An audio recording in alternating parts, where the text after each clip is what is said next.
Hey guys, here is so this week, or rather next week, we will be talking about early childhood. This is one of my most favorite age groups, is that sort of 2 to 7. Um, I love this age group partly because I also love play, and these two things sort of seem to really go hand in hand for me. So the first stage, this is according to Erickson, is initiative versus guilt. This is approximately 3 to 6 years old. These are some of the things that a child within this stage will display. I don't want people to get all hung up on ages though, because development is a spectrum. This can happen over the course of, a few years. Sometimes young children that are 2.5 can be doing some of this stuff, whereas children that are still 7 can still be doing displaying some of these behaviors. But they're usually within these age ranges. All right, so don't get hung up on the age. Think about the behaviors that you're seeing that identify what's going on developmentally for that child. Okay. So the initiative versus guilt stage, this is Erickson. It is initiative is that copying the adults around them. The family unit's the most significant relationship. There's a lot of why. They're looking at role identification. So who's going to which parent is the one that leaves the house and goes to work? Which parent is the one that always cooks? And if those are sort of the norms, that's what they will believe everyone else's norm is like. They really start to engage in representational play, which we'll go in a little bit into. And they are becoming autonomous. The quality of undertake, so their autonomy quality is undertaking and planning. So they're really looking for opportunities to do things on their own. So things like putting on their own socks, putting on, getting dressed themselves. These things might take forever, but allowing kids the opportunities to do some of these things themselves really encourages that initiative. They're looking to, they have their own sort of ideas about what they want, what they want to be doing. These guys are also magical thinkers. So they're very literal in their interpretation of words and language. And they, very much believe that there is a monster under their bed. If there's a monster under their bed, there is a monster under their bed. But by the same token, you can get rid of that monster with a monster broom sweeper outer or something. So they have this ability to really think magically about things. If they are not getting sort of the opportunity to develop this initiative, to become autonomous, that frustration can then lead to guilt that they're not good, guilt that they're bad kids, not having the opportunity to sort of explore their own abilities, can lead to them thinking that there's something wrong with them. They may believe that they caused something bad. One of the things with this age group is that they often blame themselves, and it's really led to really stems out of this egocentric place, which we'll also get into egocentrism. In the hospital, these are kids who have to very clearly state, we don't know why you got sick, but we do know what to do to make you feel better. There wasn't anything you did to cause this to happen. So I have to be really clear about what kind of cause they have or don't have, for that matter. So Piaget would be he is pre-operational. And again, don't think of this so much as an age range, as a group of qualities or characteristics. These kids their cognitive abilities are increasing in a conceptual and representational mode. The child becomes increasingly able to represent events internally, which means that they can see them in their mind as opposed to always having to put them out on the table, and represent events internally, and becomes less dependent on his or her sensory motor actions for direction or behavior. So more about being able to recreate something over and over that happened before, as opposed to having to experience something very much in that moment. Characteristics of pre-operational thought. Their cognitive behavior is still influenced by perceptual activities.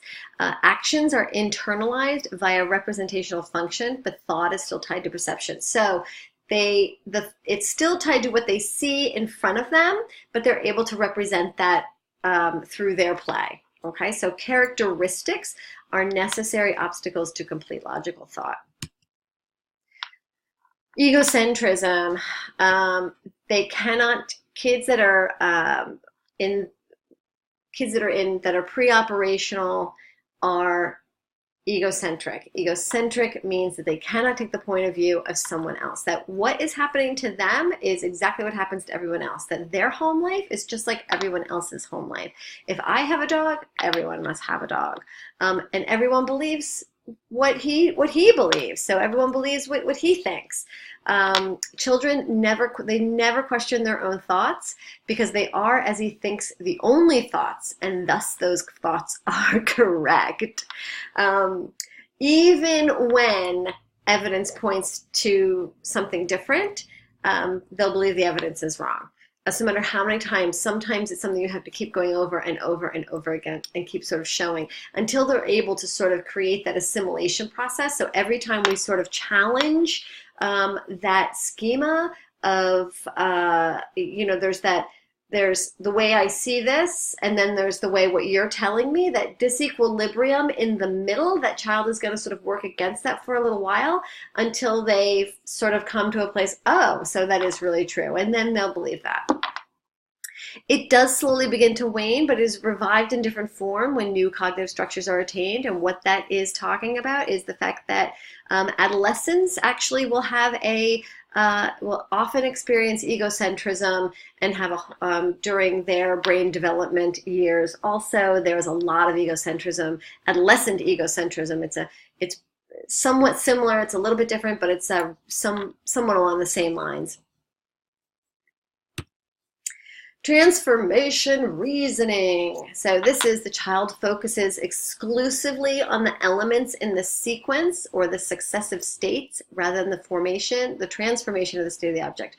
So they're not focusing on the process from beginning to end, they just see the beginning and the end. So an example that I have here is the pencil is in upright position, it falls to the table, the child will draw the pencil up and then the pencil on the table, but does not understand that transformation from one stage to the other, or how that occurred. Reversibility is an interesting one. I always have trouble for some reason defining this. They're not able to reverse information in the face of perceptual images. So things don't go backwards. So representational acts are based on prior sensory motor patterns, which is typically moving something in one direction. And perceptions must develop reversibility without any prior patterns to follow. So there's not a lot of reversibility in our natural world, and that's part of the reason. So things like, it's really hard for kids to walk backwards. It's hard for them to go down the slide as opposed to up the slide. They might push the car forward, but it's hard to pull the car back, kind of thing. The environment does not contain many examples of reversibility, therefore they must be invented by the child. Conservation is when you have two different size containers that hold the same amount of liquid in them, and the child thinks that the tall, thin one holds more than the short, fat one, even though you can stand there and fill them both with the same amount of fluid, and they will, this goes back to what I was talking about before, that egocentrism. That is like, absolutely no, they are different. This one has more no matter how many times you show them. They don't sort of start to develop, this doesn't start to change until we get around to the 5 to 7 shift, where kids then are starting to make that move towards a concrete operational thought. Representation, ability to represent objects and events. And I'm going to do each one of these: deferred imitation, symbolic play, drawing, mental imagery, and spoken language. These are all different forms of representation. So deferred imitation is the imitation of objects and events that have not been present for some time. So it's remembering something. It's remembering a car trip, or the example I give is being able to play patty cake by himself, imitating an earlier session. They're trying to replay a prior behavior. And you see this in kids play all the time when they are acting out something that they've done before. Playing, going to the doctor, you put out some toy medical play equipment and they know that the stethoscope goes on the chest or on the back. They take the tongue depressor to look at the inside of your throat. These are all things that they've experienced. They're not happening right now. They're deferred imitation. They are recreating those scenarios. Symbolic play is using an object as something other than what it is. It's pretending. So we see kids do this all the time. This is one of our most favorite things, is when kids pick up, who didn't pick up a banana and use it as a phone, right? It's imitative, but a form of self-expression with the child as the intended audience. So the kid they're able to express themselves by using anything to be what they want it to be. There's something really, also this plays into their magical thinking as well. There's something really, what's the word I'm looking for? This is also this idea that their imaginative play is also symbolic play. So this idea that they can use their imagination, there's a sense of mastery about this and a sense of control, that I can I can use anything to be a car if I want it to be, or I can take a pen and make it fly in the air. There's no intention of communicating with others for the most part when they're doing symbolic play. It's transforming what is real into what is desired. Symbolic play is a form for thoughts, feelings, and ideas when language is not available also. So these are kids who have a very difficult time identifying feelings and emotions. So symbolic play is another way for them to share those feelings and emotions. Before I go on, this is also what we see when kids are, my son used to, poor Elmo spent a lot of time sitting in timeout. And it was my son's way of working through those feelings and those experiences of having to have to sit in timeout. Of course, Elmo sat in timeout for very extended amounts of time, whereas obviously that did not happen to my son, but that is probably how he felt sitting in timeout, even for 2 minutes or 3 minutes. It probably felt to him much, much longer. So drawing, increasingly trying to represent things through drawing. They're realistic in their intent. They're going to have heads, they're going to have some arms, but it may not be until they're 8 or 9 years old when they can draw what they think rather than what they see. Mental images are internal representations. They're not accurate copies of those experiences. So mental images are what they see within their mind. They are imitations of the perceptions. They bear a similarity to the perceptions themselves. They're more static and seem like a photograph in one's mind as opposed to like what it really was occurring. Spoken language. Vygotsky also talks about spoken language and his private speech. So spoken language is internalization of behavior through the representation of language, facilitated by language, acts to speed up the rate at which experiences can take place. So giving a language to something. Thinking can occur in part through representation of actions rather than actions alone. So they can think about the actions while they're doing the actions. So representational thought is carried out much quicker than thought through movement. The former is not tied to a direct experience. Language and thought. Development of sensory motor operations is necessary for language development. Only after internally being able to represent an experience can children construct spoken language. So only when they can sort of be able to see that or represent that internally through their other kinds of play can they then give language to it. Egocentric speech, or as Vygotsky refers to this as private speech, is characterized by a lack of real communication. This is Piaget's theory that it's characterized by a lack of real communication. I don't know. Children are not, when they're doing private speech or egocentric speech, are not intending it for anyone else but themselves.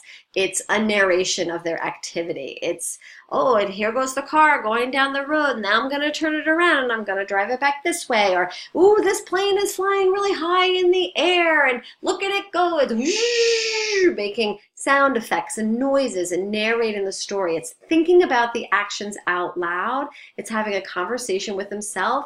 And Vygotsky would say that that's how he internalizes those experiences. That's the representation of language, is through that private speech. It's not meant for anyone else. I don't know that we can characterize it as not being real communication, because they are communicating with themselves. So I don't know that I completely agree with this definition.